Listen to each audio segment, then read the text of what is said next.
نحمدہ و نصلی و نسلم علی رسولہ الکریم اما بعد فاعوذ باللہ من الشیطان الرجیم بسم اللہ الرحمن الرحیم۔ تمام دیکھنے والوں اور سننے والوں کو محترم برا السلام۔ رمضان المبارک بڑی تیزی کے ساتھ گزرتا جا رہا ہے، موسم بھی یوں تو بہت پیارا ہے، اور رمضان المبارک جب بھی آتے اپنی برکات ساتھ لے کر آتا ہے۔ ہم آپ کو ساتھ ساتھ یہ بھی بتا دیں کہ انشاءاللہ رمضان المبارک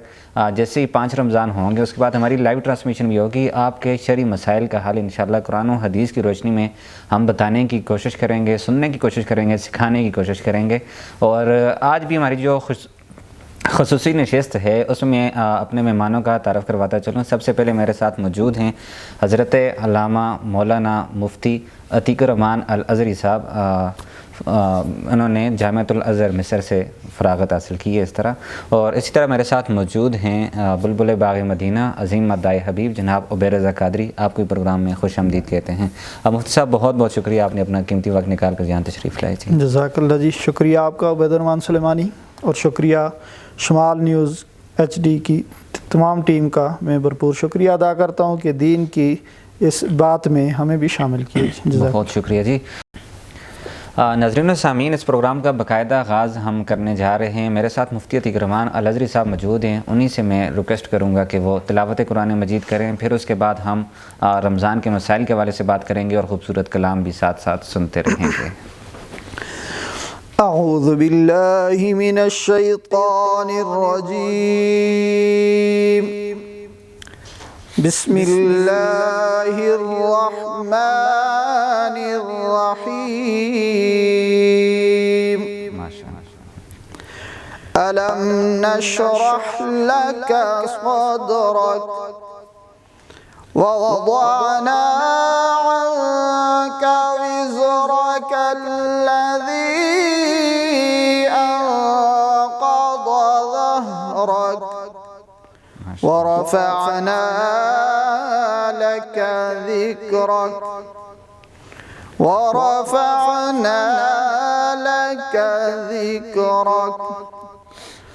فإن مع العسر يسرا إن مع العسر يسرا فإذا فرغت فانصب وإلى ربك فارغب صدق اللہ العظیم۔ جزاک اللہ، ماشاءاللہ۔ اچھا مفتی صاحب یہ بتائیں رمضان المبارک آپ کا کیسا گزر رہا ہے؟ الحمدللہ جی، بہت زبردست رمضان، اللہ تعالیٰ کی رحمتوں کی برسات کے ساتھ ہمیں یہ رمضان نصیب ہوا، اللہ تعالیٰ برکتیں عطا فرمائے۔ اچھا مفتی صاحب، آپ سے میرا پہلا سوال ہی، کیونکہ رمضان المبارک کا پہلا عشرہ ہے تو اس میں معمولات مصطفیٰ صلی اللہ علیہ وسلم کیا ہوا کرتے تھے؟ رمضان المبارک ایسا عظیم اللہ کا مہمان ہے عبید الرحمن سلیمانی صاحب، ہمارے ناظرین، یہ ایسا عظیم مہمان ہے کہ جس کے استقبال کے لیے شعبان کے مہینے میں ہی نبی اکرم صلی اللہ علیہ وسلم نے خطبہ ارشاد فرمایا، اور آپ صلی اللہ علیہ وسلم نے اس ماہ مقدس کی آمد سے پہلے جو معمولات تھے وہ بیان فرمائے، جس میں آپ صلی اللہ علیہ وسلم نے فرمایا کہ عظیم ایک اللہ کا مہمان، ایک عظیم مبارک مہینہ تمہارے اوپر طلوع ہونے والا ہے جس میں تم نے 4 باتیں لازمی کرنی ہیں، 2 تمہاری باتیں، 2 تمہارے کام جو عمل ہوں گے وہ اللہ کی رضا کے لیے ہوں گے، اور 2 عمل ایسے ہیں ان سے تمہیں چھٹکارا نہیں۔ عرض کی گئی وہ کون سے معمولات ہیں، تو آپ صلی اللہ علیہ وسلم نے ارشاد فرمایا 2 باتیں جو اللہ کو راضی کرنے والی ہیں وہ یہ ہیں کہ ایک تو لا الہ الا اللہ کی کثرت کرنی ہے، ماشاءاللہ۔ اور ناظرین کو پتہ ہے کہ جب بھی لا الہ الا اللہ قرآن و حدیث میں استعمال کیا جاتا ہے اس سے مراد پورا کلمہ ہوتا ہے، تو یہ کلمہ اللہ رب العزت کو بڑا محبوب ہے، اسی کلمے کا ورد حضرت آدم سے لے کر ابھی تک ہوا ہے، یہ کام ایک کرنا ہے۔ دوسرا استغفار کی کثرت کرنی ہے، اللہ رب العزت اپنے توبہ طائب ہونے والے بندوں کو سب سے زیادہ محبوب رکھتا ہے، اور گناہگار کی آنکھ کا ایک آنسو اللہ رب العزت کی بارگاہ میں شہید کے قطرے جتنا درجہ رکھتا ہے، اور گناہگاروں کے آنسوؤں کی وجہ سے جہنم کی آگ جو 7 سمندر ٹھنڈی نہیں ہو سکتی وہ صرف استغفار اور گناہگار کے آنسوؤں کی وجہ سے ٹھنڈی ہوگی۔ تو 2 باتیں آپ نے یہ فرمائی کہ کلمے کا کثرت کریں، استغفار کریں، اور اس کے بعد آپ صلی اللہ علیہ وسلم فرمائے جنت کی طلب کریں اور دوزخ سے پناہ مانگیں۔ اور آپ کو پتہ ہے کہ قرآن اور رمضان کا بھی گہرا تعلق ہے۔ ناظرین، شہر رمضان الذی انزل فیہ القرآن اور حضرت عائشہ صدیقہ رضی اللہ تعالیٰ عنہ فرماتی ہیں نبی اکرم صلی اللہ علیہ وسلم رمضان المبارک میں قرآن مجید کی کثرت کے ساتھ تلاوت فرمایا کرتے تھے۔ جس سال آپ کا اس دنیا سے پردہ ہوا، وصال ہوا، اس سال آپ صلی اللہ علیہ وسلم نے خود ارشاد فرمایا جبریل ہر رمضان میں میرے پاس آتا اور قرآن مجید کا دور کیا کرتا تھا، جو جتنی قرآن مجید نازل ہوا اس کی دہرائی ہوتی تھی۔ اس بار میرے پاس جبریل 2 مرتبہ آیا ہے اور مجھے لگتا ہے کہ میرے اس دنیا سے جانے کا وقت آ گیا ہے۔ تو قرآن کا تعلق بھی امت مصطفیٰ صلی اللہ علیہ وسلم کو چاہیے کہ اپنا ایک ٹائم ٹیبل بنائیں جس کے مطابق قرآن کی تلاوت بھی کریں، کلمے کا ذکر بھی کریں، استغفار کی بھی کثرت کریں، درود پاک کی کثرت کریں، اور اس کے ساتھ صدقہ و خیرات کی کثرت کریں۔ پھر اس پر بات کریں گے ہم۔ اچھا مفتی صاحب، آپ دیکھیں قرآن مجید کی جس طرح آپ نے بات کی کہ حد سے زیادہ تلاوت کی جاتی ہے، کوئی شک نہیں ہے، یہ ہدایت کے لیے ہے، رہنمائی کے لیے ہے۔ لوگ اس کی تلاوت ضرور کرتے ہیں لیکن اس کو سمجھ کر پڑھنے کی کوشش نہیں کرتے۔ اسی طرح جس طرح قرآن پاک کی آیت ہے یضل بھی کثیرا و یہدی بھی کثیرا، کہ کچھ لوگ اس کو پڑھ کر ہدایت پا جائیں گے، کچھ گمراہ ہوں گے، تو کس طرح اس سے ہدایت حاصل کی جا سکتی ہے؟ بحیثیت مسلمان ہمیں چاہیے کہ ہم عربی زبان سے واقفیت حاصل کریں، اور رمضان المبارک میں مختلف دروس قرآن رکھے جاتے ہیں جس میں مختلف قرآن مجید کے خلاصہ پیش کیا جاتا ہے اور قرآن مجید کی اچھی اچھی تفاسیر ہوتی ہیں۔ تو اس کے لیے چاہیے کہ قرآن مجید کا ترجمہ اس سے واقفیت ہونی بہت ضروری ہے، تاکہ ہمیں پتہ چلے کہ ہمارا جو رب کریم ہے ہمیں کیا حکم دے رہا ہے۔ یعنی ہمیں پتہ چلے، ہم جب پڑھیں گے لعنت اللہ علی الکاذبین تو ہمیں سمجھ آئے کہ جھوٹوں پر لعنت ہے۔ پھر وہ لعنت کا مطلب بھی ہم سمجھنا ہے، علماء سے لعنت کیا ہوتا ہے، رحمت سے دوری ہوتی ہے، سکون نہیں ملتا، بربادی ہوتی ہے، مال کی، جان کی، اولاد کی طرف سے بے سکونی۔ تو یہ چیزیں ہم تب پڑھیں گے جب، ورنہ وہ تو قرآن مجید ایسا، جیسے آپ نے کہا کہ نبی پاک صلی اللہ علیہ وسلم نے بھی اس کے متعلق ارشاد فرمایا کئی قرآن پڑھنے والے قرآن پڑھتے ہیں اور قرآن کے ان کے اوپر کیا کرتا ہے، لعنت کر رہا ہوتا ہے۔ کئی قاری قرآن پڑھ رہے ہوتے ہیں، یعنی قرآن پڑھنے والے، اور قرآن ان کے اوپر لعنت کر رہا تھا۔ وہ یہی ہوتا ہے کہ مثلا قرآن پڑھنے والا جھوٹ بھی نہ چھوڑے، جھوٹ بولتا رہے، اور خود اپنی زبان سے وہ کہہ رہا ہے، قرآن کے ذریعے کہہ رہا ہے کہ لعنت اللہ علی الکاذبین۔ تو اس لیے ہمیں قرآن مجید سمجھ کر عمل کر کے پڑھنا چاہیے، عمل کر کے پڑھنا چاہیے۔ اچھا مفتی صاحب، آپ دیکھیں رمضان المبارک گزرتا جا رہا ہے اور نبی کریم صلی اللہ علیہ وسلم کی بے شمار حدیث ہماری رہنمائی کرتی ہوئی دکھائی دیتی ہیں۔ جس طرح نبی کریم صلی اللہ علیہ وسلم نے ارشاد فرما دیا کہ اگر اللہ نے امت مسلمہ کو بخشنا نہ ہوتا، اللہ کبھی بھی اس امت کو رمضان نہ دیتا، قرآن نہ دیتا۔ 7 سورہ فاتحہ کا بھی تذکرہ دیکھنے کو ملتا ہے، پڑھنے کو ملتا ہے۔ تو آپ دیکھیں کچھ لوگ اس طرح ہوتے ہیں جو والدین کے نافرمان ہوتے ہیں، کیا ایسے لوگوں کی بھی اس طرح رمضان میں بخشش ہو جاتی ہے؟ رمضان المبارک کے اندر ایک رات ہے جس کو رسول اللہ صلی اللہ علیہ وسلم نے لیلۃ القدر ارشاد فرمایا، اور اس کے متعلق میں نے آپ سے پہلے شروع میں جو بات کی ہے کہ رمضان اتنا عظیم مہینہ ہے جس کی تیاری اور استقبال آپ صلی اللہ علیہ وسلم نے اس کی آمد سے پہلے فرمایا۔ تو اسی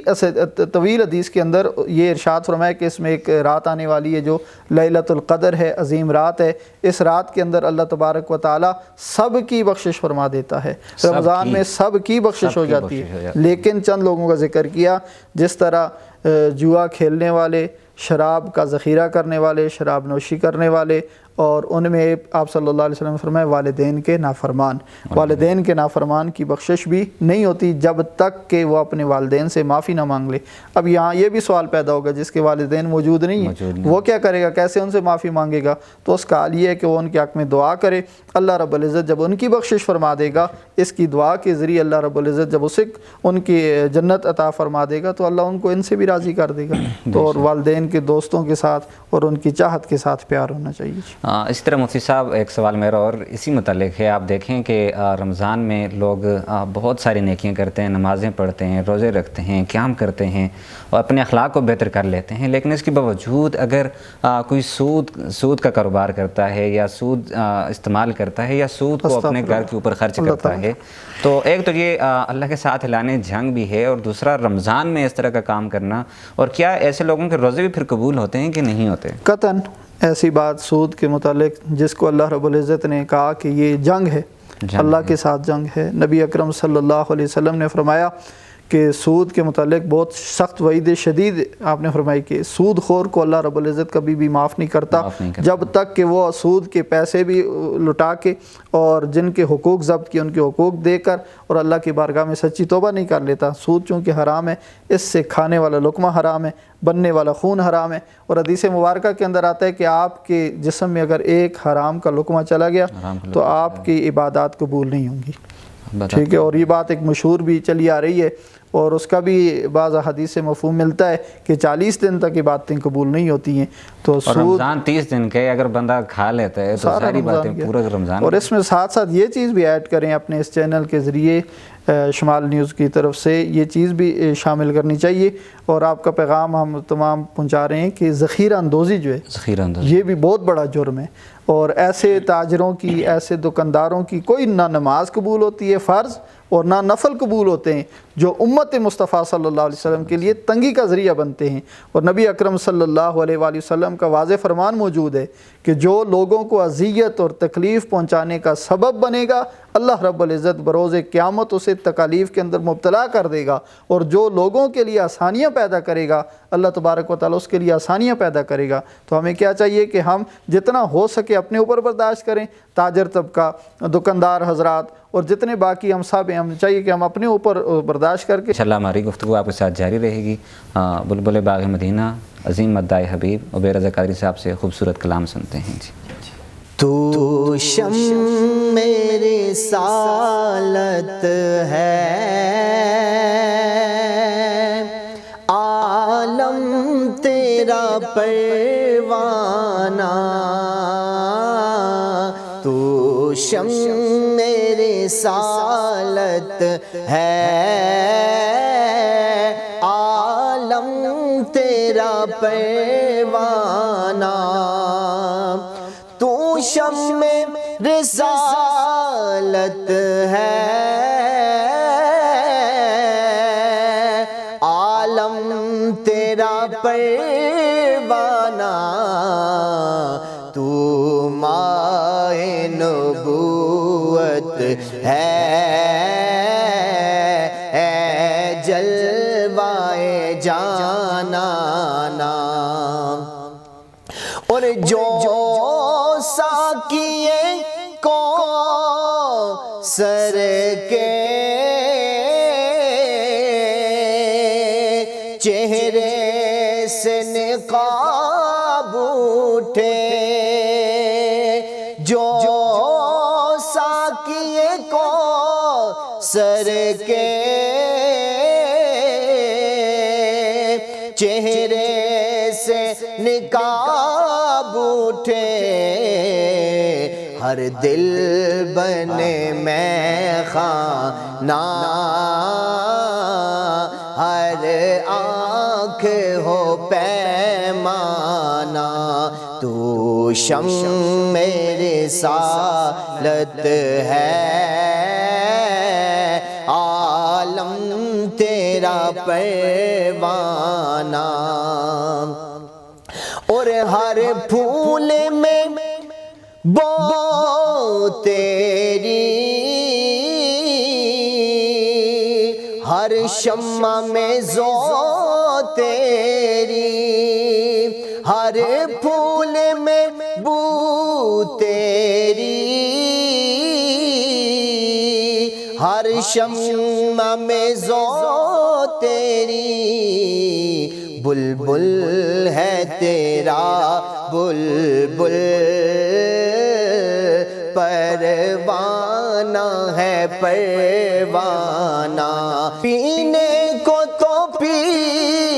لوں گا، پیشت ذرا سی ہے، پینے کو تو پی لوں گا، پیشت ذرا سی ہے، اجمیر کا ساقی ہو، بغداد کا میں خانہ، اجمیر کا ساقی ہو، بغداد کا میں خانہ، تو شمع رسالت ہے، عالم تیرا پروانہ۔ بہت شکریہ عبید رضا قادری صاحب، اللہ آپ کی آواز میں مزید برکتیں عطا فرمائے۔ چلتا ہوں مفتی صاحب کی طرف۔ اچھا مفتی صاحب، میرا سوال یہ، جس طرح ہم پہلے گفتگو کر رہے تھے سود کے حوالے سے، ایک تو سود ٹھیک ہے انفرادی طور پر ہوتا ہے، دوسرا اجتماعی طور پہ آپ دیکھیں اس وقت جو ملکی نظام ہوتا ہے اس کے اندر میں تو سمجھتا ہوں پھر ہر مسلمان ہی اس طرح اس سود میں شامل ہوتا ہے، تو کیا یہ جو حکمران اس طرح کا قرضہ وغیرہ لیتے ہیں سود پر ان کو واپس کرنا ہوتا ہے، تو اس کے اثرات مسلمانوں پر، عام عوام پر بھی پڑتے ہیں کہ نہیں پڑتے؟ دیکھیں اللہ رب العزت نے قرآن میں ارشاد فرمایا لا تزر وازرۃ وزر اخری، ایک کا بوجھ دوسرے کے اوپر نہیں ڈالا جائے گا۔ نہیں ڈالا جائے گا۔ جہاں پر عموم بلوا کی بات آ گئی، بلوا کی بات آ جاتی ہے، جہاں پر ہم مجبور ہیں، جو ہمارے بس کی بات نہیں ہے، جس طرح آپ نے بات کی کہ ہمارا سودی نظام ہے، اگر بینکاری میں اس طرح کا ہے، تو پہلے تو یہ ایک اچھی خبر ہمیں ملی ہے، اللہ تعالیٰ کرے اس میں بہتری ہو، کہ 2025 سے ہمارا جو بینکنگ نظام ہے پاکستان کا وہ سود سے پاک ہو جائے گا، کیونکہ انہوں نے ایک پلان بنا لی ہے، منصوبہ تیار ہے۔ اللہ کرے کہ یہ جو خبر ہے یہ پائے تکمیل تک پہنچ جائے۔ بہرحال اس میں عوام گناہ گار نہیں ہوگی۔ اسی طرح وہ بھائی حضرات جو اس میں بینکوں میں کام کرتے ہیں، مجبوری ہے ان کی، اور بینک کا پیسہ اس طرح سے آتا ہے اور اس میں اس کی سیلری ان کی بنتی ہے، تو ان کے لیے بھی یہ علماء نے متاخرین نے یہ رستہ نکالا ہے کہ آپ چونکہ سارا بینک سود تو کرتا نہیں ہے، اس میں کچھ باقی حلال بھی ہیں، سارے بینکوں میں ہی ٹوٹلی سود بھی نہیں ہے، اس لیے آپ یہ نہ سمجھیں کہ آپ کو جو تنخواہ دی جا رہی وہ سود کی انکم کی تنخواہ ہوگی۔ تو اس اعتبار سے جو بڑوں کا کام ہے وہ چھوٹوں کے اوپر نہیں ڈالا جائے گا، لیکن کوشش کرنا ضروری ہے۔ جب ہم بولیں گے اور جب ہم اس کی نفرت کریں گے، دل سے زبان سے انکار کریں گے اور ہم اس کے لیے عملی کوشش کریں گے، تو پھر ہمارے اوپر اس کی پکڑ نہیں ہوگی، لیکن اللہ کرے کہ ہمارا نظام وہ جو ہے سود سے پاک ہو جائے۔ بالکل مفتی صاحب، جس طرح شعر ہے کہ خالق کو سجدہ بھی ابلیس سے اجرانہ بھی، یہ بتا حشر میں جزا کس سے مانگے گا، یہ بتا حشر میں جزا کس سے مانگے گا، اور آخر پہ کہا کہ تیرے سجدے تجھے کافر نہ کر دیں اقبال، تو جھکتا کہیں اور ہے سوچتا کہیں اور ہے۔ تو مفتی صاحب آپ اس کو دیکھیں، ہماری جو تاجر برادری ہوتی ہے خاص کر جو تجارت کرتے ہیں، اس لیے کہتے ہیں کہ علم حاصل کرنا ہر مرد اور عورت پر فرض ہے۔ وہ علم اسی لحاظ سے بھی ہے کہ آپ جو کام کرتے ہیں وہ کام کرنے کا آپ کو طریقہ سلیقہ آتا ہو، اس کے قواعد و ضوابط آپ کو آتے ہیں، قوانین آپ کو آتے ہوں۔ جس وقت یہ نہیں آتے تو کیا سمجھتے ہیں یہ جو ذخیرہ اندوزی ہے، سود کا سلسلہ ہے، تو جو لوگ یہ کام کر رہے ہوتے ہیں تو ان کو بہتری کے لیے کیا کرنا چاہیے، اس کام میں سے نکلنے کے لیے کیا کچھ کرنا چاہیے؟ جی عبید الرحمن سلمانی صاحب، آپ کے اس بات سے یہ بھی اس میں شامل کر دیتا ہوں کہ جو میں نے تھوڑی دیر پہلے بات کی ہے اس کے متعلق، جس طرح بعض ہمارے احباب نوکری کرتے ہیں بینکوں میں، تو کوشش کرنی چاہیے کہ وہ اس کی جب تک انہیں کہیں اور جگہ جاب نہیں ملتی تب تک تو اس میں لگے رہیں، لیکن کوشش مست ہے کہ وہ اس کو برائی کو چھوڑ کے نیکی کی طرف آئیں، اور برائی کو جو میں نے اشارتاً پہلے بھی ذکر کیا، نبی اکرم صلی اللہ علیہ وسلم کا فرمان ہے۔ مفتی صاحب جس طرح کہتے ہیں کہ اگر آپ کو بھوک لگی، آپ بھوک سے مر رہے ہیں، پھر آپ مجبوری میں جو حرام چیز بھی کھا سکتے ہیں، لیکن اتنی کھائیں کہ آپ بچ جائیں، یہ نہیں ہے کہ آپ اس سے پیٹ بھرنا شروع کر دیں، اس کو اپنا شعار بنا لیں، اس کو اپنا۔ قرآن مجید ہمیں کہتا ہے نا وَتَعَاوَنُوا عَلَى الْبِرِّ وَالتَّقْوَىٰ وَلَا تَعَاوَنُوا عَلَى الْإِثْمِ وَالْعُدْوَانِ، ہمیں چاہیے کہ نیکی کے معاملے میں معاون ہوں اور برائی کے معاملے میں کبھی تعاون نہ کریں۔ تو اس برائی کے روکنے کے لیے ایک کوشش یہ بھی ہے کہ اگر ہم اپنے عزیمت و رستہ، دو چیزیں ہوتی ہیں ہمارے پاس، رخصت اور عزیمت۔ جو پہلے میں نے بات کی وہ رخصت ہے، اجازت دیتی ہے شریعت کی آپ یہ کریں، علماء نے ایک رستہ نکال دیا کہ وہ اپنے بچوں کو بھوکا تو نہیں مارے گا، لیکن اس کا مطلب یہ کہ وہ صد باب بھی کرے، دوسری جگہ پر کوئی اچھی اگر اسے جاب ملتی ہے تو پھر اس اچھی کو اختیار کرے، اور جہاں پر شک شبہ ہے اس کو چھوڑ دے۔ ایک چیز یہ ہے جس طرح آپ صلی اللہ علیہ وسلم نے فرمایا برائی کو جتنا ممکن ہو آپ اس کو روکیں، جو بزور بازو روک سکتے ہیں روکیں، جو زبان کی طاقت سے روک سکتے ہیں روکیں، اور نہیں تو دل میں تو برے کو، اس برائی کو برا ضرور کم ترین درجہ ہے۔ ذخیرہ اندوزی کے متعلق جو ہے اس کو میں نے پہلے بھی اس کو شامل کیا ہے کہ جو ذخیرہ اندوز ہے اور مسلمانوں کے لیے